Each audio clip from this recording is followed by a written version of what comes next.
एक सगा भाई अपने सगे भाई की जमीन पर नाजायज कब्जा करके बैठा। एक सगा भाई, दोनों एक माँ के बच्चे हैं, एक पेट से पैदा हुए हैं, एक बाप का खून दोनों की रगों में दौड़ रहा है, लेकिन सगा भाई अपने सगे भाई की जमीन पर नाजायज कब्जा करके बैठा है। सगा भाई अपने भाई के खिलाफ अदालत में केस लड़ रहा है और उसको मालूम है जमीन मेरी नहीं है, जायदाद मेरी नहीं है, मेरे भाई की है, मगर पैसे और जमीन और जायदाद की ऐसी लालच है, अपने भाई के खिलाफ केस लड़ रहा है। कान खोल करके सुन लो, मेरे नबी की अदालत का फैसला, दुनिया की अदालत का फैसला बाद में देखना, सुप्रीम कोर्ट और हाई कोर्ट का फैसला बाद में देखना, पहले देखो हमारे नबी की अदालत का क्या फैसला है। अल्लाह के नबी फरमाते हैं कि दो लोग मेरे पास आते हैं अपना केस लेकर, और एक आदमी की बात सुन करके मैं फैसला कर देता हूँ, क्योंकि मैं इंसान हूँ, मुझसे भी गलती हो सकती है। हो सकता है एक इंसान चिकनी चुपड़ी बातें करता हो, दूसरा इंसान अपनी बात ढंग से पेश न कर पाया हो। कान खोल करके सुन लो, अल्लाह के नबी फरमाते हैं अगर मैंने फैसला गलत कर दिया, जिसकी जमीन नहीं थी, जिसकी जायदाद नहीं थी, जिसका हिस्सा नहीं था, उसको मैंने दे दिया, फइन्नमा अक़तउ लहू क़ितअतम मिनन नार। कान खोल करके सुन लो, मैं उसको जमीन का टुकड़ा नहीं दे रहा हूँ, मैं उसको जहन्नम की आग का टुकड़ा दे रहा हूँ। ओ लोगों, अपने भाई की, अपनी बहन की जमीन आपने नाजायज तरीके से हथिया भी ली, आपने जमीन नहीं हथियाई, आपने बिल्डिंग नहीं ली, आपने घर नहीं लिया, आपने खेत नहीं लिया, आपने तो जहन्नम का टुकड़ा ले लिया, आपने तो बहुत बड़ा घाटे का सौदा किया, घाटे का सौदा। मेरे भाइयों, कुरान कह रहा है कि मुत्तहिद हो जाओ, अल्लाह के बंदो भाई भाई बन जाओ। नबी के सहाबा भाई भाई बन करके रहे। मक्का के मुहाजिर जब मदीना पहुंचे, मदीना के अंसारियों ने खुले दिल से कहा कि हमारे भाइयों, हमारे घर के दरवाजे आपके लिए खुले हैं। यहाँ तक कहा जमीन मेरी है, खेत मेरा है, जायदाद मेरी है, लेकिन नबी ने आपको मेरा भाई बनाया है, आ जाओ हम जमीन के 2 टुकड़े कर देते हैं, घर के 2 हिस्से कर देते हैं, खेत के 2 हिस्से कर देते हैं, आधा तुम ले लो, आधा मैं ले लेता हूँ। यहाँ तक कहा मेरी 2 बीवियां हैं, तुम किसी एक को पसंद कर लो, मैं तलाक दे देता हूँ, तुम निकाह कर लेना। कुर्बानी और मोहब्बत की ये मिसाल पूरे इंसानी इतिहास में कभी नहीं मिलती। मेरे भाइयों, हम और आप अपने गांव में आराम से सो रहे हैं, हम अपने घर में बच्चों के साथ आराम से सो रहे, वहाँ फलस्तीन में डेली बमबारी हो रही है और छोटे छोटे बच्चे मारे जा रहे, और ये यूएन की रिपोर्ट है, अक़वाम मुत्तहिदा की रिपोर्ट है, अब तक लाखों बच्चे गाजा के अंदर मारे जा चुके हैं, मासूम बच्चे मर रहे हैं, और हमें रात में आराम से नींद पर, बिस्तर पर नींद आ रही है। नहीं मेरे भाई, मुसलमान तो वो होता है, चाहे फलस्तीन में उसका भाई मर रहा हो, चाहे दुनिया के किसी भी कोने में उसका भाई मर रहा हो, अपने भाई के मरने पर उसका दिल दुखी हो जाए, उसके कौम का कहीं बच्चा मारा जाए, उसको लगे मेरा बच्चा मर रहा है, कि कहीं किसी औरत की इज्जत टूटे, उसे लगे मेरी बहन की इज्जत टूट रही है, कहीं किसी का घर गिरे, उसे लगे मेरा घर गिर रहा है। नबी अकरम सल्लल्लाहु अलैहि वसल्लम फरमाते हैं कि अल मुमिनु लिल मुमिनि कल बुनियान यशुद्दु बाज़ुहु बाज़ा। मुसलमान तो मुसलमान के लिए एक इमारत की तरह होना चाहिए, एक बिल्डिंग की तरह होना चाहिए। जैसे एक बिल्डिंग जब तैयार होती है, उसमें पिलर्स भी खड़े किए जाते हैं, उसमें बाकायदा स्लैब भी डाला जाता है, उसमें सीमेंट का अपना रोल होता है, उसमें छड़ का अपना रोल होता है, उसमें सरिया का अपना रोल होता है। जैसे एक बिल्डिंग तैयार होती है और बिल्डिंग का हर मटेरियल दूसरे मटेरियल को ताकत देता है, मुसलमान मुसलमान को ताकत देने वाला बने, मुसलमान मुसलमान का सपोर्टर बने, मुसलमान मुसलमान का हमदर्द बने। और एक और हदीस में अल्लाह के नबी फरमाते हैं अल मसलुल मुमिनीना फी तवाद्दिहिम व तआतुफिहिम व तराहुमिहिम कमसलिल जसदिल वाहिद। आपने फरमाया मुसलमानों, इतनी मोहब्बत एक दूसरे से करो, इतनी हमदर्दी एक दूसरे से करो, जैसे इंसान का शरीर होता है, मानव शरीर में, इंसान के जिस्म में कहीं एक कांटा भी चुभता है, पूरा बदन बेचैन हो जाता है। मुसलमानों, तुम्हारे दरमियान इतनी मोहब्बत होनी चाहिए, आओ इत्तेहाद अपने अंदर पैदा करो। बिरादरीवाद के नाम पे मुझे मालूम है बिहार में बहुत सारी जगहों पर बिरादरी के नाम पर बड़ी बड़ी करता है। इसी दरभंगा के इलाके में एक गांव में लोगों ने बताया भी और न्यूज में भी आया कि एक गांव में अंसारियों का रास्ता अलग है, शेख का रास्ता अलग है। आपके इलाके में सुरजापुरी और शेरशाहबादी के दरमियान बड़े इख्तिलाफात की खलीज है। मेरे भाई, ये वक्त बिरादरियों के नाम पे लड़ने का नहीं है, ये वक्त फिरकों के नाम पे लड़ने का नहीं है, ये वक्त मसलक के नाम पे लड़ने का नहीं है। हालात ये है, आज मुसलमान जिस गांव में अक्सरियत में होते हैं वहां से भी मुसलमान के सरपंच खड़े जीत नहीं पाते। क्यों? क्योंकि सरपंच का चुनाव होता है, प्रधान का चुनाव होता है, मुसलमान उस गांव में मेजॉरिटी में है, लेकिन मुसलमान के 4 कैंडिडेट खड़े होते हैं, गैर मुस्लिम का 1 कैंडिडेट खड़ा होता है, और मुसलमानों के वोट 4 जगह तकसीम हो जाते हैं। गांव में मेजॉरिटी मुसलमानों की है, लेकिन प्रधान जो होता है, सरपंच जो होता है, वो गैर मुस्लिम बन जाता है। मेरे भाइयों, इत्तेहाद में ताकत है, यूनिटी में ताकत है। आज मुल्क के हालात इस बात का तकाजा करते हैं कि हम अपने अंदर इत्तेहाद पैदा करें। मेरे भाइयों, आज अल्लाह की मदद अगर चाहिए तो हमें और आप इसी तरीके से अगर अल्लाह की मदद चाहते हो तो तौहीद की हिफाजत करो और शिर्क से बचो। अल्लाह मुशरिक की मदद कभी नहीं करेगा। अल्लाह का वादा है हम तुम्हारी मदद करेंगे। शर्त क्या है? वादल्लाहुल्लज़ीना आमनु मिनकुम व अमिलुस्सालिहाति लयस्तखलिफन्नहुम फिल अर्ज़ि कमा इस्तखलफल्लज़ीना मिन क़ब्लिहिम। ऐ ईमान वालो, अल्लाह का वादा है, अल्लाह जरूर तुम्हारी मदद करेगा, तुम्हें जमीन के अंदर इक़्तिदार भी अता करेगा, तुम्हारे खौफ को अमन और शांति से तब्दील कर देगा। शर्त क्या है? याबुदूननी ला युशरिकून बी शैया। शर्त ये है तुम मेरी इबादत करना और मेरी इबादत में किसी को शरीक न करना, शिर्क मत करना। आज हालत क्या है? हालत ये है कि अयोध्या से 300 मुसलमान लखनऊ से अयोध्या का सफर करते हैं। ये मैं मीडिया की रिपोर्ट आपको बता रहा हूं। 300 मुसलमान लखनऊ से अयोध्या का सफर करते हैं श्री रामचंद्र जी की जो नई मूर्ति और नया उनका जो वहां पे मंदिर बना है उसकी जियारत और दर्शन करने। माफ करना, एक मुसलमान होने के नाते हम श्री रामचंद्र जी का एहतराम करते हैं, उनका सम्मान करते हैं, मगर हम उनकी इबादत को जायज नहीं समझते। क्यों? हमारा अकीदा है ला इलाहा इल्लल्लाह, अल्लाह के सिवा कोई इबादत के लायक नहीं है। जो किसी का बेटा हो, जो किसी का बाप हो, जो किसी का भाई हो, जो किसी का शौहर हो, वो रब नहीं हो सकता, वो माबूद नहीं हो सकता। हमारा क्राइटेरिया बड़ा क्लियर है, कुल हुवल्लाहु अहद अल्लाहुस समद लम यलिद वलम यूलद वलम यकुल लहू कुफुवन अहद। अल्लाह एक है, अल्लाह बेनियाज है, अल्लाह का कोई बेटा नहीं, अल्लाह किसी का बेटा नहीं, और अल्लाह को किसी के मदद की जरूरत नहीं है, उसके बराबर कोई नहीं है। मेरे भाइयों, हम श्री रामचंद्र जी की और जो भी इस भारत देश में हमारे महापुरुष आए और नेक लोग आए, हम उनका सम्मान करते हैं, उनकी इज्जत करते हैं, उनका एहतराम करते हैं, मगर हम उनकी इबादत को जायज नहीं मानते। आज मुसलमान के अकीदे का ये हाल है। 300 मुसलमान जाते हैं और उनकी जियारत के लिए और उनके आगे सर झुकाने के लिए, और साहब मीडिया में उनका बड़ा महिमा मंडन होता है कि साहब ये है देश के सच्चे मुसलमान, ये देशभक्त मुसलमान है। माफ करना, देश का संविधान हमसे ये नहीं कहता है कि मुसलमान तब अच्छा हिंदुस्तानी बनेगा जब वो दूसरे मजहब की तारीफ करेगा, बल्कि हमारे देश की तो यही खासियत है, या हिंदू हिंदू रहकर, मुसलमान मुसलमान रहकर, सिख सिख रहकर, ईसाई ईसाई रहकर, यहूदी यहूदी रहकर, बौद्ध बौद्ध रहकर, हर मजहब वाला अपने मजहब पर रहकर हिंदुस्तानी है। और हिंदुस्तान का संविधान और आईन उसे अपने मजहब पर अमल करने की आजादी देता है। मेरे भाइयों, हमारी हिंदुस्तानियत पर शक करने का किसी को कोई अधिकार नहीं है। इस मुल्क की आजादी में हमारे उलमा का खून शामिल है, हमारे उलमा का खून शामिल है। और आपके इसी बिहार की सरजमीन पर उलमाए सादिकपुर, पटना का एक इलाका और एक मोहल्ला था सादिकपुर, अंग्रेजों ने बुलडोजर चलवा दिए, पूरे मोहल्लों को खत्म करवा दिया।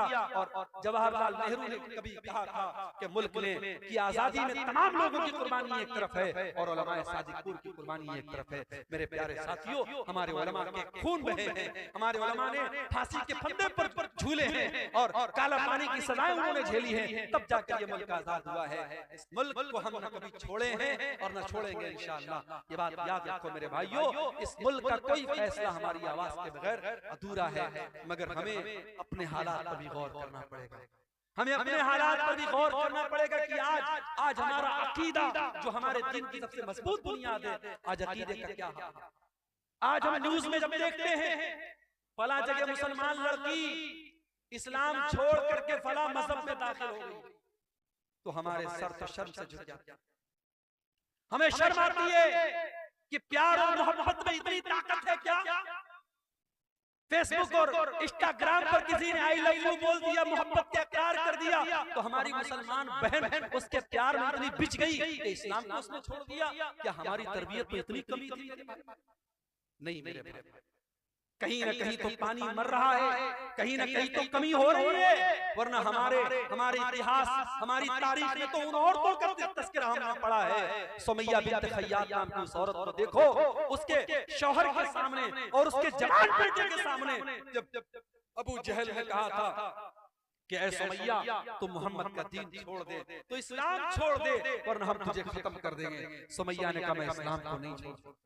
अबू जहल ने कहा सुमैया हम तेरे बदन के कपड़े उतार करके तुझे नंगा कर डालेंगे। ऐ सुमैया हम तुझे बेआबरू कर डालेंगे, बरहना कर डालेंगे, हम तुझे नंगा कर डालेंगे। सुमैया ने अपने जवान बेटे के सामने नंगा हो जाने की अज़ियत को गवारा कर लिया, मगर इस्लाम को नहीं छोड़ा। नतीजा ये निकला, बड़ी बेरहमी से और बड़े हैवानी तरीके से अबू जहल ने हज़रत सुमैया को शहीद कर डाला। इस्लाम की राह में पहली शहादत पाने वाली खातून हजरत सुमैया है। मेरी प्यारी माओ बहनों, आपकी तारीख तो ऐसी औरतों से भरी पड़ी है, मगर आज हालात ये हैं, मुसलमान लड़की स्कूल में जा रही है, कॉलेज में जा रही है, स्कूल में पढ़ा रही है, आंगनबाड़ी में काम कर रही है, गैर मुस्लिमों के साथ टच में है, और वहाँ किसी गैर मुस्लिम ने प्यार का इजहार किया, प्यार का इकरार किया, और ये उसके जाल में फंस गई। और जाल में ही नहीं फंसी बल्कि अपने इस्लाम को, अपने दीन को छोड़ने के लिए तैयार हो गई। मेरे भाइयों, ये हालात बड़े अफसोसनाक हैं। और अगर हमने अपने बच्चों और बच्चियों की सही तरबियत नहीं की, उनको इस्लाम के बारे में नहीं बताया, याद रखो आने वाले 20 सालों में इर्तिदाद की बड़ी लहर आने वाली है, बड़ा सैलाब आने वाला है, क्योंकि बड़ी गहरी चालें चली जा चुकी हैं, बड़ी मजबूत प्लानिंग बनाई जा चुकी है। हालांकि हमारा ईमान अपने रब पर है, वल्लाहु खैरुल माकिरीन। प्लानिंग करने वाले अपनी प्लानिंग करते रहेंगे और अल्लाह की अपनी प्लानिंग चलती रहेगी। और अकबर इलाहाबादी ने कहा था, इस्लाम की फितरत में, कुदरत में लचकती है, उतना ही ये उभरेगा जितना के दबाओगे। नूरे खुदा है कुफ्र की हरकत में खंदजन, फूकों से ये चराग बुझाया जाएगा। कोई मुर्तद होता है, कोई इस्लाम को छोड़ देता है, अल्लाह की कसम अल्लाह का कोई नुकसान नहीं कर सकता, इस्लाम का कोई नुकसान नहीं कर सकता। नुकसान तो उसका अपने आप का होता है। अल्लाह कुरान में कहता है, वमन यर्तदिद मिनकुम फयमुत वहुवा काफिरुन फउलाइका असहाबुन नार।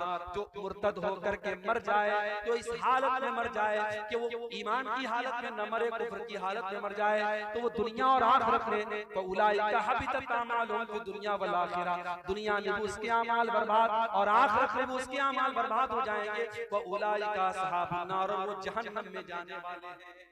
अपने बच्चों की अकीदे की फिक्र करो मेरे भाइयों। आज रोजी रोटी की फिक्र करते हो, आज हमें फिक्र है आने वाले वक्त में क्या होगा। अरे क्या होगा? ज्यादा से ज्यादा ये होगा मार दिए जाएंगे, खत्म हो जाएंगे। हमें ये कबूल है, मगर अपना ईमान और दीन को छोड़ना ये कबूल नहीं है मेरे भाई। हम मर जाना कबूल कर ले, हम खत्म हो जाना कबूल कर ले, मगर ईमान और तौहीद से समझौता करना कबूल न करें। याद करो अपने बाप इब्राहिम अलैहिस्सलाम को। इब्राहिम अलैहिस्सलाम जब अपने लख्त जिगर इस्माइल को और अपनी बीवी हाजरा को जब मक्का की बियाह हो गया, सरजमीन पे छोड़ के जाने लगे, तो क्या दुआ की थी उन्होंने?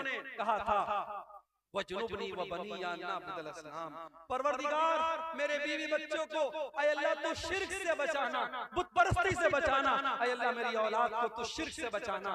जब इब्राहिम अलैहिस्सलाम जैसे पैगंबर को अपने बच्चों की फिक्र है, अपनी औलाद के अकीदे की फिक्र है, हमारी औलाद की क्या औकात है मेरे भाई। हमें औलाद को अपने बच्चों के अकीदे की फिक्र होनी चाहिए। बचपन से अपने बच्चों को इस्लाम का अकीदा सिखाओ, तौहीद का अकीदा सिखाओ। और इसीलिए मैं कहता हूँ अगर आपका बच्चा स्कूल में पढ़ता है, कॉन्वेंट में पढ़ता है, मुझे कोई प्रॉब्लम नहीं है, मगर अपने मोहल्ले की और गांव की मस्जिदों में इतना बेहतरीन मकतब कायम कर दो और अपने गांव के मदरसे को इतना मजबूत कर दो कि आपका बच्चा स्कूल से पढ़ने के बाद और किसी कॉन्वेंट से पढ़ने के बाद अगर 1 घंटा भी उस मदरसे के मौलवी साहब से पढ़ ले तो उसका दीन मजबूत हो जाए। इतना मजबूत अपने मदरसे और मकतब कर दो। मेरे भाइयों, आज तौहीद और ईमान की कमजोरी का दौर है और इसी दौर की तरफ इशारा करते हुए अल्लाह के नबी ने फरमाया था, बादिरु बिल अमाल फितनन, ऐ लोगों नेकी करने में जल्दी करो इससे पहले कि फितनों का दौर आ जाए। और इतने फितने आ जाएंगे, युस्बिहु रजुलु मुमिनन व युस्बिहु रजुलु मुमिनन व युमसी काफिरा, सुबह को एक इंसान मोमिन होगा और शाम को काफिर हो जाएगा, और शाम को मोमिन होगा और सुबह को काफिर हो जाएगा। ईमान की वैलिडिटी 12 घंटे की भी नहीं होगी, ईमान इतना कमजोर हो जाएगा। अल्लाह के नबी ने फरमाया, यबीउदीनहु बिअरदिन मिन दुनिया, ईमान का सौदा किया जाएगा और चंद टकों के एवज ईमान बिक जाएगा। मेरे भाइयों, आज ईमान बिक रहा है और हालात इस कगार पर पहुंच चुके हैं। हमें अपने तौहीद और ईमान की हिफाजत करनी है। अल्लाह की मदद क्यों नहीं आ रही? 2 और पॉइंट बयान करके बात खत्म करता हूं।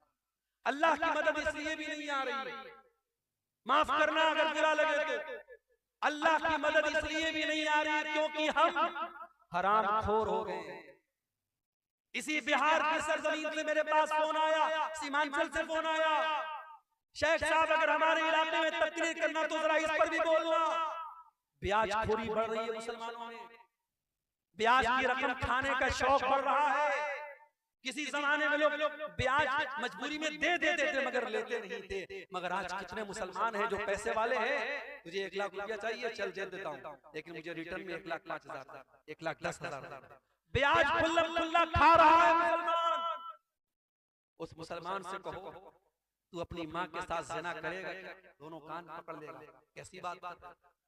माँ के साथ ज़िना करने की बात कोई सोच भी नहीं। अरे अपनी माँ के साथ ज़िना करने से बड़ा गुनाह है सूद खाना, क्योंकि माँ के साथ ज़िना करने वाले के बारे में अल्लाह ने ये नहीं कहा कि जो अपनी माँ के साथ ज़िना करता है वो अल्लाह से जंग करता है, रसूल से जंग करता है। मगर ब्याजखोर के बारे में अल्लाह कुरान में कहता है, फ़इल्लम तफ़अलू फ़अज़नु बिहर्बिन मिनल्लाहि व रसूलिही, ऐ ब्याज खाने वाले अगर तुमने ब्याज खाना नहीं छोड़ा तो आजा अल्लाह से जंग कर ले, रसूल से। है किसी में ताकत? है किसी की औकात? है किसी की हैसियत कि वो अल्लाह से जंग करे, वो रसूल से जंग करे? मेरे भाइयों, ब्याजखोरी बढ़ रही है। और दूसरी चीज मेरे नौजवानों, जुए की लत बढ़ रही है। आजकल नई नई कंपनियां आ रही है क्रिप्टो के नाम से, फला कंपनी में पैसा लगा दो, फला कंपनी में पैसा लगा दो। मुझे लोगों ने बताया हाफिज साहब भी लगा रहे हैं, इमाम साहब भी लगा रहे हैं, मौलवी साहब भी लगा रहे हैं, और कहते हैं मौलवी साहब की जायज है। कैसे जायज है भाई? कहते बिजनेस हो रहा है। क्या बिजनेस हो रहा है भाई? ये तो नहीं पता, लेकिन बिजनेस हो रहा है। कोई बिजनेस नहीं हो रहा है। ये जितनी कंपनियां आई हैं, मेटा फला फला फला और क्रिप्टो फला और फला फला, ये सब फ्रॉड है, धोखा है। लिख लो मेरी बात, आज 2024 में कह रहा हूं, 2025 तक कई कंपनियां भाग सब फ्रॉड, सब इसकी टोपी उसके सर, उसकी टोपी उसके सर। शुरू में जो लोग जुड़ेंगे उनकी कमाई होगी, बाद में जो लोग जुड़ेंगे उनकी कमाई लेके भाग जाएंगे। कोई बिजनेस नहीं हो रहा। और एक बात सुन लो, अगर किसी बिजनेस में पैसा लगाते भी हो तो इतना सिंपल नहीं है। लोग अक्सर ये सवाल करते हैं, शेख साहब शेयर मार्केट में पैसा लगाना कैसा है? लगा सकते हो मगर कुछ शर्त है। अब मिसाल के तौर पर टाटा है, टाटा बहुत बड़ी कंपनी है। टाटा जो है गाड़ी भी बना रही है, टाटा फोन भी बना रही है, टाटा की अपनी टेलीकॉम कंपनी भी है, टाटा की अपनी जो है आईटी कंपनी भी। टाटा बहुत बड़ी कंपनी है। अब टाटा की किस कंपनी में आप शेयर लगा, आपका पैसा किस कंपनी में लगा है और वो कंपनी क्या काम करती है, ये देख लो। आप शेयर मार्केट में पैसा लगा सकते अगर वो जायज काम करता है। आप किसी भी कंपनी में पैसा लगा दिए, वो कह रहा है भाई 1 लाख रुपया आप हमारी कंपनी में लगा दो, हम हर महीना आपको 10,000 रुपया देंगे। लोग को लगता है बड़ा आसान तरीका। अभी कुछ दिनों पहले हैदराबाद और मुंबई में एक बहुत बड़ी कंपनी, मैं नाम नहीं लूंगा, आप लोग सुने होंगे, जानते होंगे, उसमें मुसलमान नाम देखकर और उलमा का नाम देखकर लोगों ने पैसा लगाया, करोड़ों लोगों का पैसा डूब गया। कितने बंबई के हमारे जानने वाले उलमा का पैसा डूब गया, कितने लोगों ने अपने फ्लैट बेच दिए, घर बार बेच दिया कि जब बैठे बिठाए 50,000 रुपया मिल रहा है तो घर मकान को रखने की आदत सब बेच दिया और करोड़ों रुपया उनका डूब गया। मेरे प्यारे साथियों, इस तरीके के धोखेबाजों से होशियार। आप अपने पैसे को हलाल जगह लगाओ, जायज जगह लगाओ, अल्लाह का नाम लेके लगाओ। बिजनेस है, कभी प्रॉफिट होगा कभी लॉस होगा, लेकिन अगर आपकी नीयत सही होगी अल्लाह जरूर बरकत देगा। और सहाबा में हमें करोड़पति सहाबा मिले। याद रखो, पूरी अमानतदारी के साथ और पूरी बसीरत के साथ कह रहा हूं, पैसा कमाओ। हमें उलमा की भी जरूरत है, हमें पैसे वालों की भी जरूरत है। ये पैसे वाले न हो मदरसे नहीं चल सकते। हमें करोड़पतियों की भी जरूरत है। हमारी मस्जिदें, हमारे मदरसे, हमारे दीन के काम कैसे चलेंगे? करोड़पति बनो, हलाल तरीके से बनो मेरे भाई, हराम तरीके से पैसा मत कमाओ।